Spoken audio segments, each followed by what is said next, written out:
Alhamdulillah. Pukul berapa dah ni? Allahu Akbar.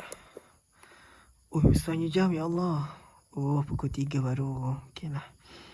Oyen, dah bangun dah? Alhamdulillah. Tu lagi lah.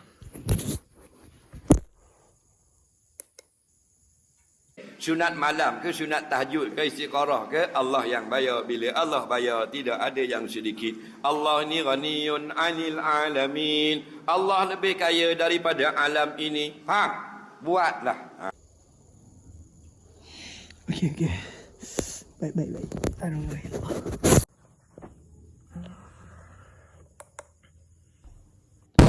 Hai, Assalamualaikum. Nama saya Nur Haji bin Ishak. Saya daripada Universiti Kebangsaan Malaysia, UKM. Nombor matrik saya ialah A1744410. Video ini dilakukan sempena sesi pembentangan latihan saya di Universiti Malaysia Pahang Advanced Education Sdn Bhd. Lokasinya di Lebuhraya Tun Abdul Razak Gambang. Untuk pengetahuan doktor dan kakak, saya diminta untuk menjalankan latihan industri saya selama 4 bulan, iaitu bermula pada 21 Mac sehingga 21 Julai 2022. Pada video ini, terdapat 5 bahagian. Diharapkan kakak dan doktor dapat menikmati isi kandungan video ini. Pada bahagian pertama ini, saya akan menceritakan sedikit rutin harian saya.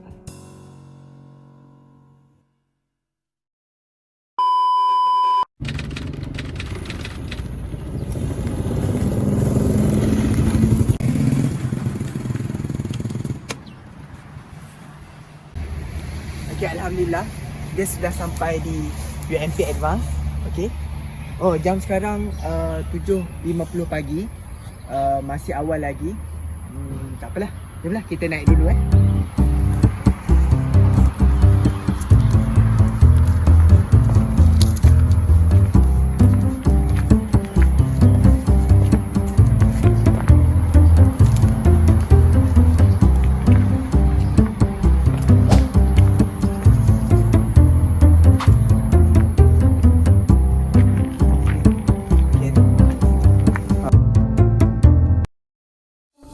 Institusi milik penuh Universiti Malaysia Pahang UMP ini menawarkan pelbagai program akademik seperti kejuruteraan, teknologi kejuruteraan, sains manusia dan sebagainya. UMPA telah bekerjasama dengan agensi awam dan swasta bagi memastikan kursus yang ditawarkan adalah memenuhi permintaan pasaran kerja di luar. Ia bertujuan untuk melahirkan graduan yang lengkap bersama kualiti kepimpinan yang bertaraf dunia. Tibalah kita ke bahagian carta organisasi. Berikut merupakan portal rasmi Universiti Malaysia Pahang Advance tahun 2022. Okay. UMPA merupakan anak syarikat kepada Universiti Malaysia Pahang. Oleh itu, sudah semestinya organisasi tertinggi dalam kepimpinan UMPA adalah di bawah seliaan Badan Bertanggungjawab UMP. Okay. Institut ini telah dipengurusikan oleh Yang Hormat Datuk Muhammad Sharif bin Abdullah bersama rakan kongsinya Profesor TS Dr. Muhammad Rosli Hainin. Okay. Terdapat 4 jawatan kuasa tertinggi dalam UMPA, antaranya Jawatan Kuasa Perakaunan, Kewangan dan Pelaburan, Jawatan Kuasa Penilaian Rakan Kerjasama, Jawatan Kuasa Audit dan sebagainya. Okay.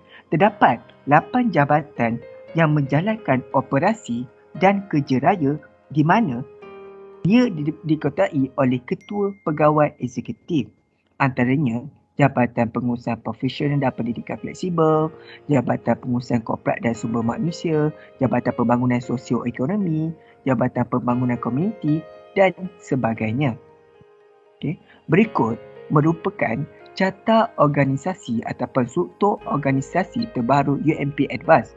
Mengapa dikatakan terbaru? Kerana pada 30 April tahun 2022, Profesor Madya TS Dr. Muhammad Rusli bin Hamid telah menamatkan khidmatnya sebagai Ketua Pegawai Eksekutif UMP Advance. Beliau telah berkhidmat selama 1 tahun 6 bulan bermula pada 1 November 2020 sehingga 30 April tahun 2022. Kini, Profesor Madya T.S. Dr. Hamzah Ahmad telah dilantik menjalankan kursi Ketua Pegawai Eksekutif UMP Advance yang baru berkuat kuasa pada 1 Mei 2022 baru-baru ini. Berikut juga merupakan pecahan setiap jabatan kepada unit-unit yang terlibat. Terdapat juga nama-nama yang menjadi ketua pada setiap jabatan. Di bawah jabatan, terdapat pelbagai unit bagi menjalankan kerja-kerja jabatan.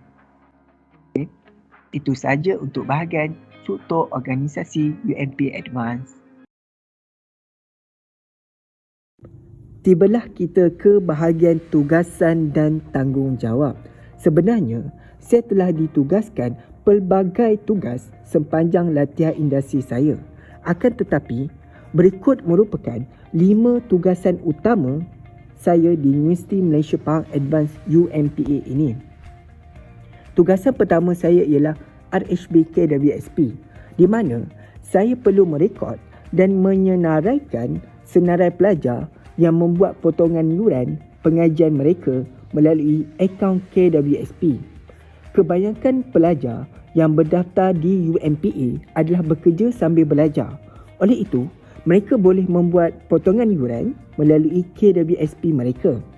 Antara kaedahnya ialah, saya perlu menyemak dahulu nama mereka dalam file access summary yang diberikan. Kemudian, saya perlu melakukan beberapa kaedah yang telah diajarkan kepada saya agar susunan nama mereka lebih tepat dan betul. Akhir sekali, saya perlu menyalin nama mereka ke summary. Tugasan kedua adalah mengakses aplikasi BISREP. Untuk Jabatan dan Kewangan Universiti Malaysia Pahang Advance UMPA ini, kami menggunakan aplikasi BISREP Solution. Kata kunci dan username ataupun nama pengguna telah dimaklumkan kepada saya.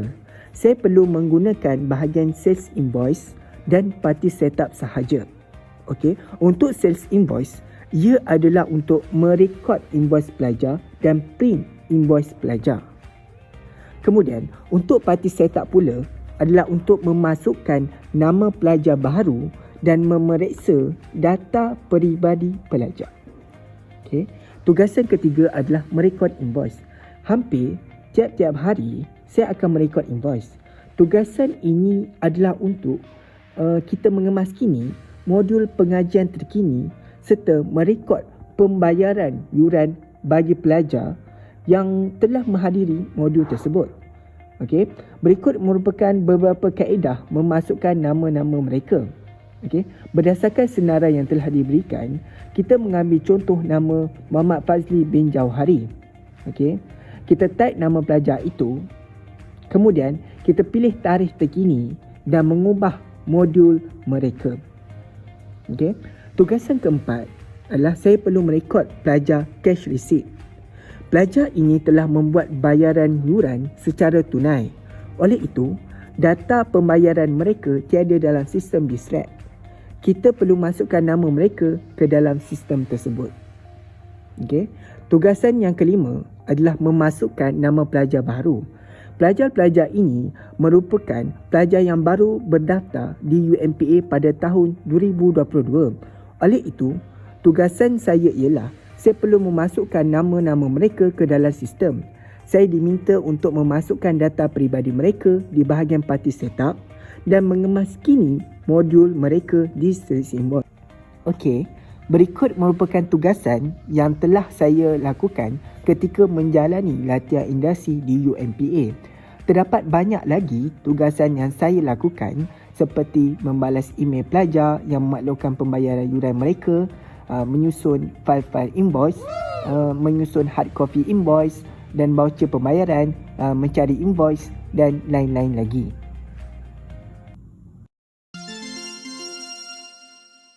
Bismillahirrahmanirrahim. Yang pertama sekali, manfaat serta perkara baharu yang saya dapat belajar daripada Universiti Malaysia Pahang Advanced Education. Yang pertama adalah saya dapat mengetahui bagaimanakah aplikasi BISREP Solution ini menjalankan tugasnya.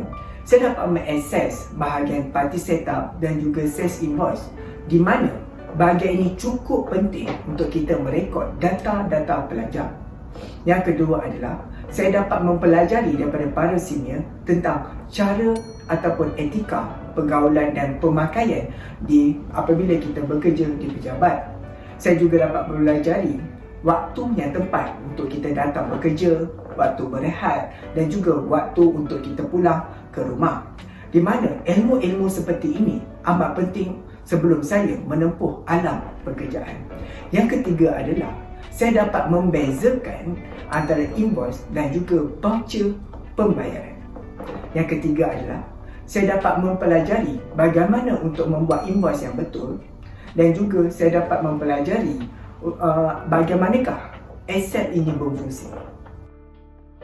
Hasil pencapaian yang pertama sekali adalah saya dapat menyediakan invoice yang tepat berkaitan dengan nama, nombor metrik, tarikh, masa pelajar. Yang kedua adalah saya dapat menyenaraikan senarai pelajar yang membuat potongan yuran mereka melalui RHB KWSP. Yang ketiga adalah saya dapat mengetahui bagaimana Jabatan Kewangan dan Pelaburan serta fungsinya di UMPA.